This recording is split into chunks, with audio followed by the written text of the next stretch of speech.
हिंदी में यूपीएससी की तैयारी से संबंधित प्रोग्राम्स को देखने के लिए सब्सक्राइब करें स्टडी IQ IAS हिंदी। नमस्कार साथियों, मैं कुणाल आप सभी का study IQ IAS Hindi YouTube channel पे स्वागत करता हूं। हमारी आज की क्लास हम लोग शुरू करने वाले हैं एक प्रश्न से, और प्रश्न ये है कि क्या ट्रंप के सामने झुक गया है भारत। ऐसा क्यों कहा जा रहा है? फिलहाल इसके पीछे का रीजन हमारे पास में है हमारी news. India to scrap Google tax from April 1, what is it? Full details है। तो देखिए, दरअसल भारत सरकार ने यह निर्णय लिया है कि भारत 1 अप्रैल से गूगल टैक्स को पूरी तरह से समाप्त कर देगा। अब गूगल टैक्स को समाप्त करना क्यों माना जा रहा है कि भारत झुक गया है डोनाल्ड ट्रंप के आगे? तो जरूरी है कि हम लोग सभी चीजों को समझें। हम सबसे पहले समझें कि गूगल टैक्स दरअसल है क्या, गूगल टैक्स अमेरिका से किस प्रकार से संबंधित है, क्यों लिया गया है भारत के द्वारा ये निर्णय, इन सभी चीजों को हम लोग अच्छे से जाने समझे। इसके अलावा टैक्सेशन का मामला जो होता है वो हम लोग जनरली देखते हैं कि इकोनॉमी से जुड़ा हुआ होता है, और इकोनॉमी की सभी चीजें हमारे जीएस पेपर 3 में पूछी जाती हैं। ठीक है, हालांकि फिलहाल भारत सरकार ने जो गूगल टैक्स को स्क्रैप करने का निर्णय लिया है, ये निर्णय लिया गया है हमारे फाइनेंस बिल के अंदर, और ये फाइनेंस बिल फिलहाल प्रस्तुत किया गया था हमारी संसद में।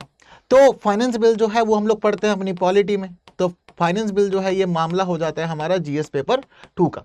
तो कुछ चीजें जीएस पेपर 2 की हमें देखने को मिल रही है, कुछ जीएस पेपर 3 की देखने को मिल रही है, तो जरूरी है कि अल्टीमेटली हमें सभी चीजें पता हो। हालांकि कई बार मन में ये प्रश्न आता है कि जो चीज हम लोग पढ़ रहे हैं कि क्या पहले कभी प्रश्न पूछा गया है, या आने वाले समय में प्रश्न पूछा जाएगा तो कैसे पूछा जाएगा। तो देखिए, एक प्रश्न मैं आप लोग को यहाँ दिखाता हूँ। दरअसल यूपीएससी CSC 2018 के प्रीलिम्स एग्जामिनेशन में ना क्वेश्चन आया था, और बिल्कुल सीधा क्वेश्चन आया था ये गूगल टैक्स से।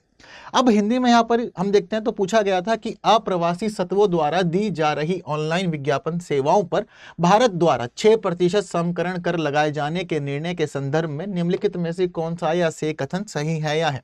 2 स्टेटमेंट दे रखे हैं। पहला है यहाँ पर, यह आयकर अधिनियम के भाग के रूप में लागू किया गया है। दूसरा है, भारत में विज्ञापन सेवाएं देने वाले अप्रवासी सत्व अपने गृह देश में दोहरे कराधान से बचाव समझौते के अंतर्गत टैक्स क्रेडिट का दावा कर सकते हैं। ये 2 स्टेटमेंट दे रखी है, इसके आधार पर हमसे आंसर पूछा गया है। हालांकि अभी तो हम लोगों ने चीजों को पढ़ा ही नहीं है ना। पहले एक काम करते हैं कि सब कुछ जानते समझते हैं, फिर अंत में दोबारा इस प्रश्न को देखेंगे और फिर इसका उत्तर देखेंगे कि है क्या एक्चुअल में। ठीक है, तो देखिए, फिलहाल फाइनेंस बिल प्रेजेंट किया गया। ठीक है, फाइनेंस बिल आया हमारी संसद में, और फाइनेंस बिल के अंदर हम लोगों ने दरअसल 59 संशोधन किए हैं। कितने? 59 संशोधन किए हैं। और 59 संशोधनों में से एक संशोधन ये कहता है कि भाई भारत सरकार अब गूगल टैक्स को समाप्त कर रही है। कब से? 1 अप्रैल से समाप्त कर रही है। चलिए, बात ठीक है। अब यहां पर गूगल टैक्स दरअसल है क्या, ये भी तो हम लोग को समझना पड़ेगा ना।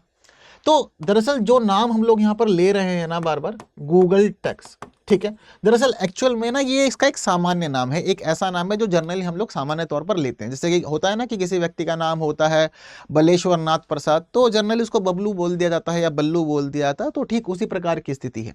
एक्चुअली नाम जो है इसका वो है, वो गूगल टैक्स नहीं है। इसको एक्चुअली हम लोग जानते हैं एक प्रकार के इक्वलाइजेशन लेवी के रूप में। इक्वलाइजेशन लेवी मतलब एक ऐसा टैक्स हम लोगों ने लगाया जिसका उद्देश्य समकरण या समानीकरण करना था। इसीलिए इसको हम लोग कहते हैं ये है डिजिटल एडवर्टाइजमेंट टैक्स। क्या है ये? डिजिटल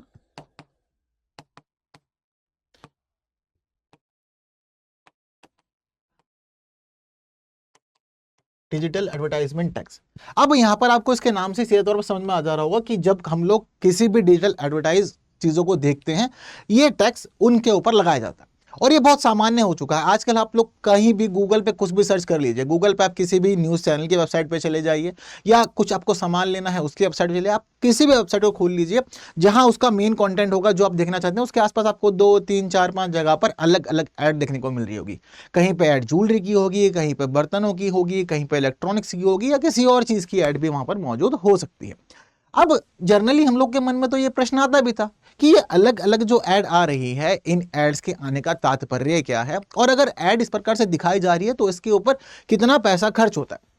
तो जितना भी पैसा खर्च होगा वो मामला तो चलेगा ही चलेगा, लेकिन अब दरअसल उस प्रकार की ऐड को दिखाने के साथ आपने जितना पैसा लिया है उस पैसे के ऊपर एक टैक्स भी लगेगा, और उसे ही हम लोग कहते हैं डिजिटल एडवर्टाइजमेंट टैक्स, जिसको सामान्य भाषा में हम लोग गूगल टैक्स कह देते हैं।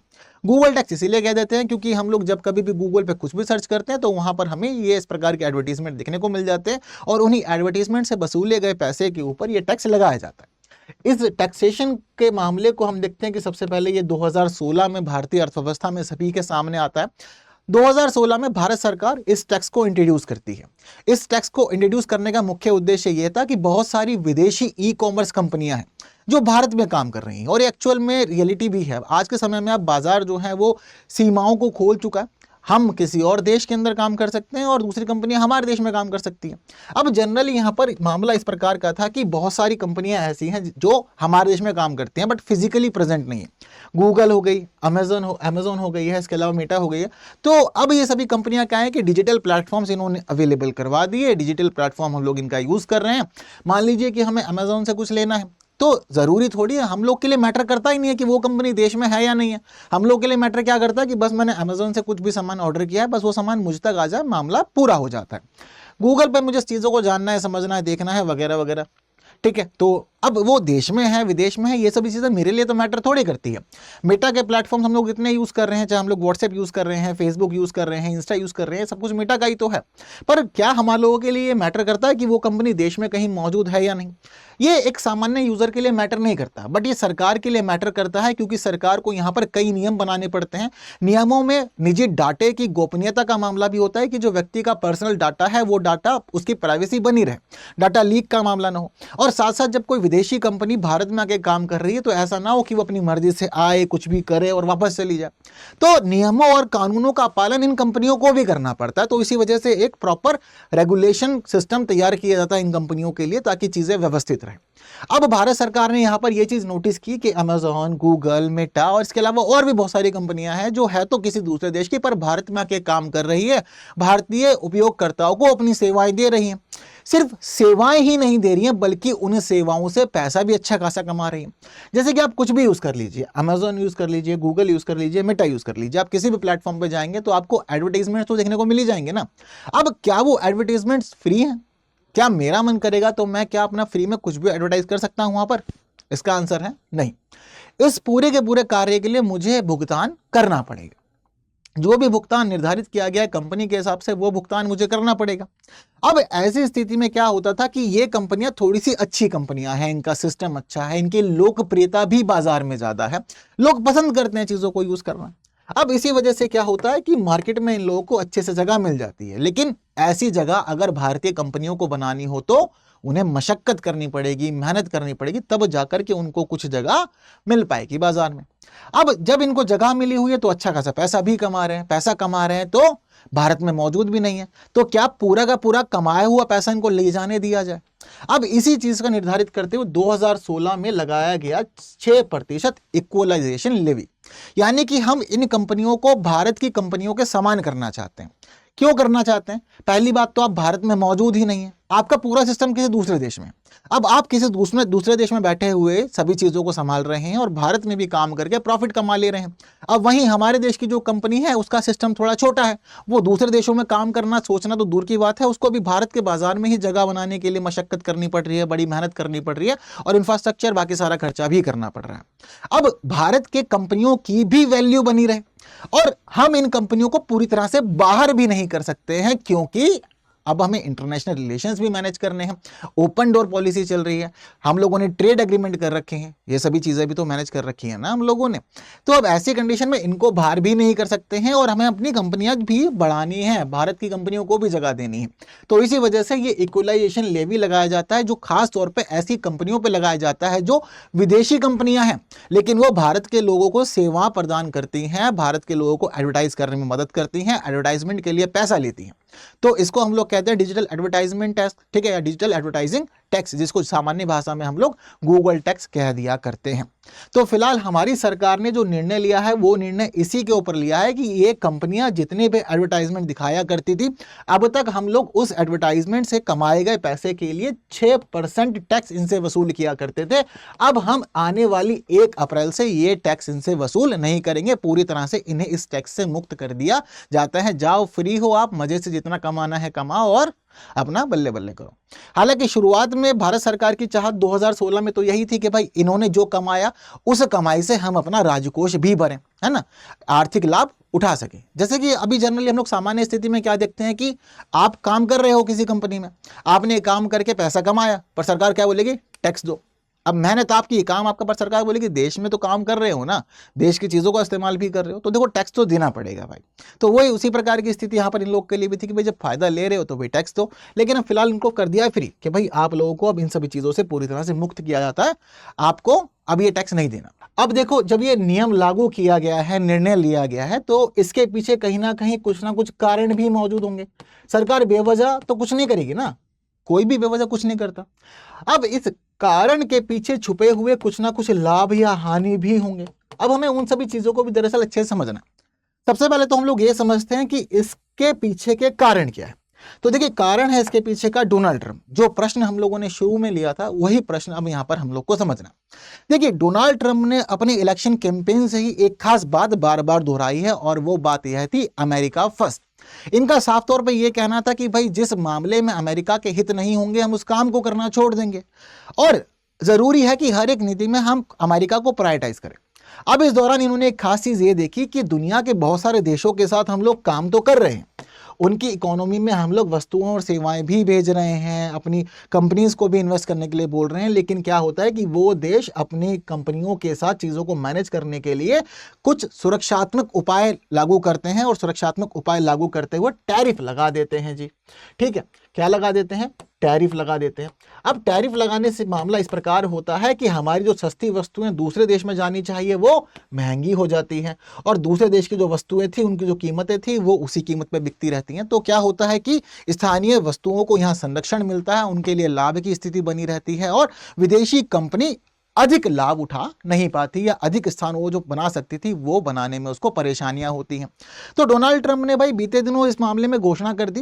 हालांकि शुरुआत जो होती है वो तो मैक्सिको, कनाडा और चाइना के ऊपर टैरिफ लगाने से हुई थी। बाद में डोनाल्ड ट्रंप ने एक क्लियरली सभी के लिए घोषणा ये कर दी कि देखिए जी आने वाली जो 2 अप्रैल है उस 2 अप्रैल के से हम लोग रेसिप्रोकल टैक्स को नियम, रेसिप्रोकल टैक्स या रेसिप्रोकल टैरिफ का नियम लागू कर रहे हैं। अब ये रेसिप्रोकल टैरिफ क्या होता है?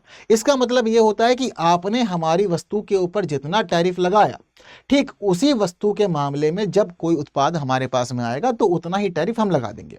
अभी तक दरअसल स्थिति ये थी कि टैरिफ भारत की वस्तुओं पर अमेरिका भी लगाता था और अमेरिका की वस्तुओं पर भारत लगाता था, पर फर्क ये हुआ करता था कि जहां अमेरिका हमारे लिए अपने बाजार में टैरिफ लगा रहा है 2% का, हम लोग टैरिफ लगाया करते थे अमेरिकी वस्तुओं के ऊपर 12% का, तो अमेरिका को यहाँ पर घाटा हो जाया करता था। तो अमेरिका कह रहा है कि अब रेसिप्रोकल टैरिफ लगेगा, मतलब निर्णय हम नहीं लेंगे, हमारा निर्णय आपके निर्णय के बाद होगा। अगर आप चाहते हैं कि किसी मामले में 12% का टैरिफ लागू रहे तो हमारे यहाँ पर भी वो 12% ही होगा, ऐसा नहीं है कि हम कम टैरिफ लागू करेंगे। तो ये 2% रेसिप्रोकल टैरिफ वाला मामला है 2 अप्रैल से, ये पूरी दुनिया के लिए समान है, और ये पूरी दुनिया के लिए इस प्रकार समान है कि जितना आप हमारे उत्पादों के लिए टैरिफ लगाएंगे उतना ही हम भी लगा देंगे। स्थिति सामान्य हो गई। अब इसमें इन्होंने भारत को भी शामिल किया और भारत को साफ कह दिया कि भाई देखो जैसा व्यवहार करोगे हम भी वैसे ही करेंगे, और 2 अप्रैल वाला नियम आप लोगों के लिए भी लागू होगा। हालांकि डोनाल्ड ट्रंप ने इस घोषणा के बाद एक खास घोषणा और की थी, जहां डोनाल्ड ट्रंप ने कहा था believe India is going to be lowering tariff substantially. अब यहां पर डोनाल्ड ट्रंप का यह कहना था कि मुझे यह विश्वास है कि भारत टैरिफ के मामले में निर्णय लेगा, और जो मेरी घोषणा है रेसिप्रोकल टैरिफ वाली, उस घोषणा को, उस मामले को समझते हुए भारत मेरी वस्तुओं के लिए यानी कि अमेरिका के उत्पादों के लिए टैरिफ्स को गिराने का काम जरूर करेगा। अब हम यहां पर ये देख रहे हैं कि डोनाल्ड ट्रंप ने घोषणा तो की थी, अब ठीक वही कार्य यहां पर हो रहा है।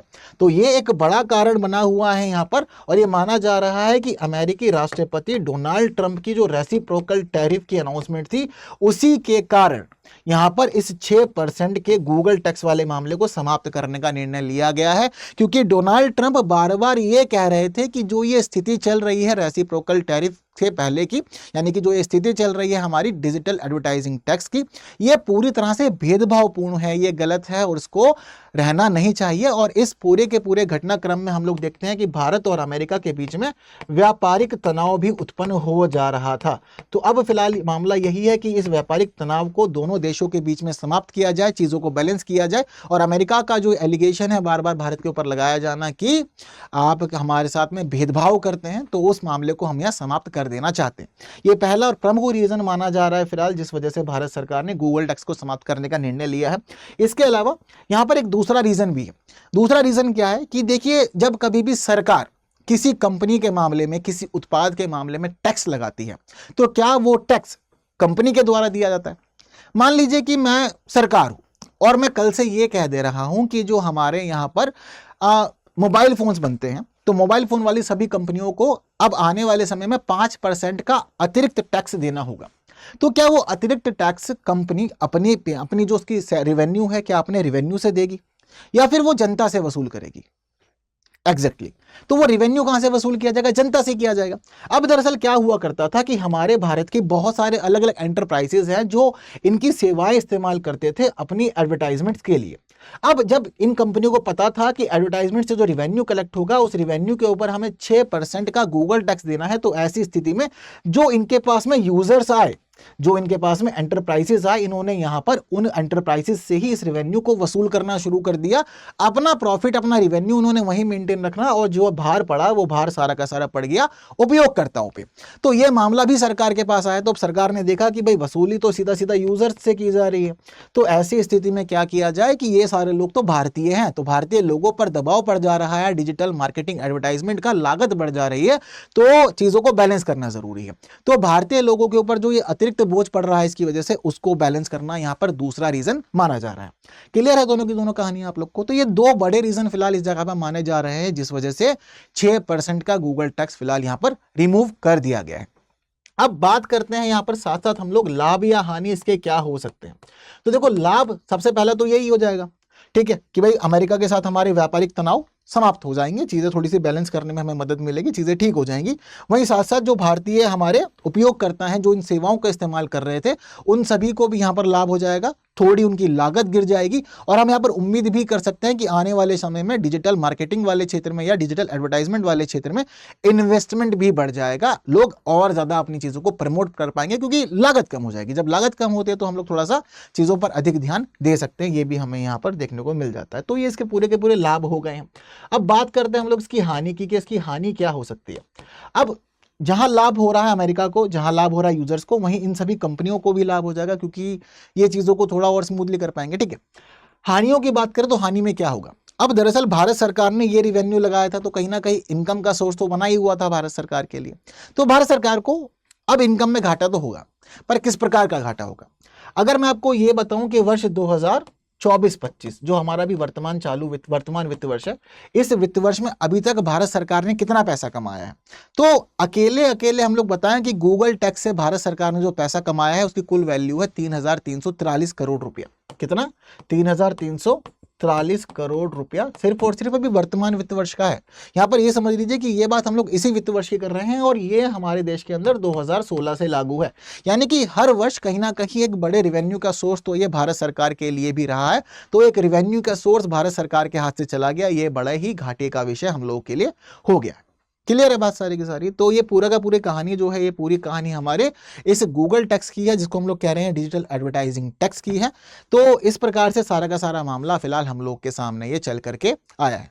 तो गंभीर थी स्थिति थोड़ी थोड़ी यहाँ पर, जिसको थोड़ा सा बदलने की कोशिश हमारे देश की सरकार कर रही है। बाकी आने वाले समय में देखेंगे क्या होगा या क्या नहीं होगा, चीज़ों को किस प्रकार से लिया जाएगा।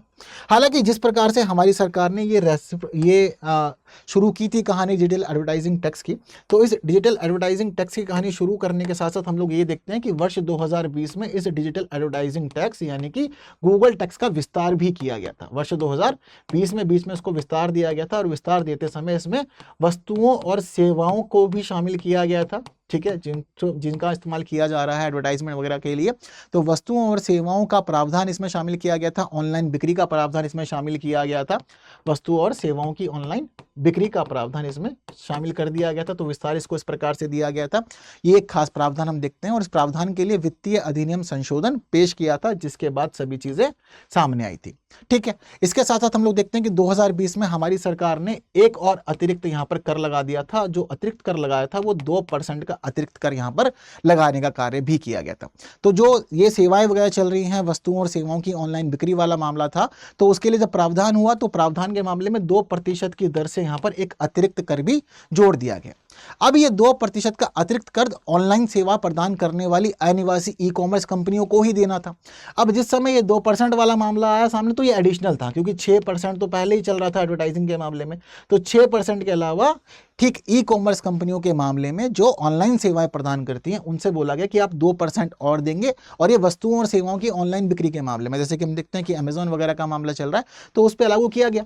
अब जब ये सारा का सारा मामला सामने आया तो इसने स्थिति को और गंभीर बना दिया, और अमेरिकी या विदेशी कंपनियां जितनी भी थी उन सभी के लिए परेशानियां यहां पर और ज्यादा बढ़ गई। अब हम देखते हैं कि 2020 में अमेरिका का प्रशासन भी थोड़ा सा एक्टिवेट हो गया, और अमेरिकी प्रशासन ने फिलहाल यहां पर एक जांच शुरू कर दी कि दुनिया में कौन कौन से देश ऐसे हैं जो हमारी वस्तुओं और सेवाओं के लिए खास टैक्सों को लागू करते हैं या डिजिटल सेवा कर लागू करते हैं। तो डिजिटल सेवा कर या डिजिटल सर्विस टैक्सेशन की जांच के मामले में यहां पर अमेरिका का प्रशासन लग गया, और अमेरिका के प्रशासन ने यहां पर जांच के बाद यह बताया कि देखिए जी, दुनिया के अंदर भारत के अलावा हम ये पाते हैं कि ऑस्ट्रिया, इटली, स्पेन, तुर्की और यूके, ये सारे ऐसे देश हैं, मतलब और भी देश हैं इनके अलावा, ये ऐसे देश हैं जो अमेरिकी टेक कंपनियों के ऊपर गलत तरीके से नियमों को लागू करते हैं, उनको खास तौर पर टारगेट करते हैं और उनसे भेदभावपूर्ण रिवेन्यू वसूल करते हैं या टैक्स वसूल करते हैं, जिनसे इन कंपनियों की जो उत्पादकता है वो गिर जाती है, रिवेन्यू खराब हो जाता है, और कंपनियों के माध्यम से अलग अलग देश की सरकारें अपना लाभ पूरा करना चाहती हैं। अमेरिका की सरकार के द्वारा इसको अंतर्राष्ट्रीय कराधान मानदंडों का उल्लंघन करार दिया गया, और अमेरिका के प्रशासन ने बार बार इन सभी देशों से कहा कि भाई इसको हटाने के ऊपर कार्य किया जाए। अब हटाने के लिए कार्य करने की बात जब बार बार दोहराई गई तो हम देखते हैं कि वर्ष 2024 में भारत सरकार ने निर्णय लिया, और ये जो 2% की दर वाला टैक्स एक्स्ट्रा लगाया गया था उसको हटाने का कार्य कर दिया।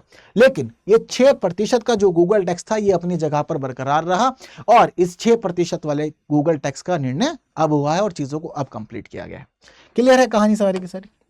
चलिए, तो इसी के साथ हमें यहाँ पता चल जाता है कि कहीं ना कहीं मामला अमेरिका से लिंक है, अमेरिका को हम थोड़ा सुविधाएं देना चाहते हैं और अमेरिका की जो बातें हैं उसमें हम कोऑपरेट करना चाहते हैं। भारत सरकार ने अमेरिकी राष्ट्रपति डोनाल्ड ट्रंप के रेसिप्रोकल टैक्स वाले मामले को पूरी तरह से इग्नोर तो नहीं किया है, क्योंकि बार बार जिस समय डोनाल्ड ट्रंप घोषणाएं कर रहे थे तो हम ये देखना चाहते थे कि भारत सरकार का इसके ऊपर क्या कहना है, पर भारत सरकार ने कोई भी खास रिएक्ट नहीं किया था इन चीज़ों को लेकर के। लेकिन अब रिएक्ट मतलब बातों में रिएक्ट करने की जगह हम ये देख रहे हैं कि भारत सरकार ने सीधा काम करके दिखाया है कि हम लोग अमेरिकी राष्ट्रपति के रेसिप्रोकल टैक्स वाली चीज़ों पर क्या सोचते हैं। क्लियर है बात सारी? तो यहां पर आकर के हमारे इस गूगल टैक्स की कहानी समाप्त हो जाती है। इंपॉर्टेंट किस मामले में है, पहले ही शुरुआत में आप लोगों को मैंने दिखाया था कि जी 2018 के प्रीलिम्स एग्जामिनेशन में ये क्वेश्चन पूछा गया है। आइए अब इस क्वेश्चन को एक बार हम लोग सॉल्व करते हैं, और जितने लोगों को मेरे डिस्कशन से पहले आंसर पता चल गया है वो लोग कॉमेंट करना, ठीक है? तो देखते हैं क्या कह रहा है। अप्रवासी सत्वों द्वारा दी जा रही ऑनलाइन विज्ञापन सेवाओं पर भारत द्वारा 6% समकरण कर लगाए जाने के निर्णय के संदर्भ में निम्नलिखित में से कौन सा या से कथन सही है या है? ठीक है, यह आयकर अधिनियम के भाग के रूप में लागू किया गया है। क्या कहीं से भी इसमें आयकर यानी कि इनकम टैक्स एक्ट की बात हम लोगों ने करी है? क्या इनकम टैक्स कहानी कहीं भी आई है? हम लोगों ने ये बात तो करी है कि वित्तीय अधिनियम संशोधन किया गया था 2020 में, जिससे चीजों को बढ़ाया गया था, पर इनकम टैक्स अधिनियम की बात तो कहीं पर भी नहीं आई, यानी कि ये जो स्टेटमेंट है ये स्टेटमेंट पूरी तरह से गलत स्टेटमेंट है। दूसरा कहानी यहाँ पर यह है कि भारत में विज्ञापन सेवाएं देने वाले अप्रवासी सत्व अपने गृह देश में दोहरे कराधान से बचाव समझौते के अंतर्गत टैक्स क्रेडिट का दावा कर सकते हैं। देखो, ये जो दोहरा कराधान वाला मामला होता है इसका अर्थ ये होता है कि कंपनी जिस देश में कमा रही है उस देश में अगर वो टैक्स देती है तो उस कंपनी को अपने देश के अंदर दोहरा टैक्स ना देना पड़े, तो उससे छूट दी जाती है। अब क्या यहाँ पर ऐसा कोई नियम है? क्योंकि ये कंपनी वहां भी काम करती है, यहाँ भी काम करती है, तो क्या यहाँ से कमाई गई जो इसकी इनकम होगी उसके ऊपर ये टैक्स क्रेडिट का दावा कर सकती है, मतलब टैक्स से बच सकता है मामला यहाँ पर कुछ? ठीक है, क्या ऐसा कुछ हो सकता है? तो ये मामला भी पूरी तरह से गलत है, ऐसा कोई भी नियम इसके अंदर नहीं था। अगर आप कमा रहे हैं तो आपको अपने देश में भी टैक्स देना होता था, क्योंकि जब सरकार सीधे तौर पर ये कह रही है कि अंतर्राष्ट्रीय मानकों का उल्लंघन है, चीजें गलत है, तो इसका अर्थ क्या है कि ऐसी कोई व्यवस्था अंतर्राष्ट्रीय स्तर पर स्वीकार नहीं की गई है सहयोग के लिए। तो यहाँ पर दूसरा स्टेटमेंट भी हम देख रहे हैं कि ये गलत हो जाएगा। ठीक है, इंग्लिश वाले लोग भी यहाँ प्रॉपरली पढ़ सकते हैं। With reference to India's decision to levy an equalisation tax of 6% on online advertisement service offered by non-resident entities, which of the following statements is or are correct? It is introduced as a part of the Income Tax Act. It's wrong. Non-resident entities that offers advertisement service in India can claim a tax credit in their home country under the double taxation avoidance agreement. ठीक है, select the correct answer using the code given below. 1 only, 2 only, both 1 and 2, neither 1 nor 2।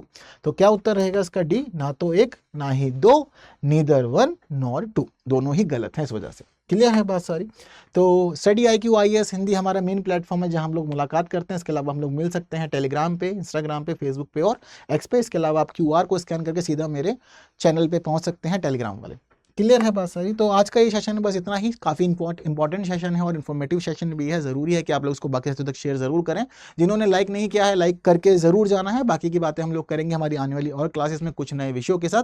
लेकिन ऐसे informative videos देखने के लिए बने रहें आप लोग study IQ IAS Hindi YouTube channel पर। Thank you so much. जय हिंद। हिंदी में UPSC की तैयारी से संबंधित प्रोग्राम्स को देखने के लिए सब्सक्राइब करें स्टडी IQ IAS हिंदी।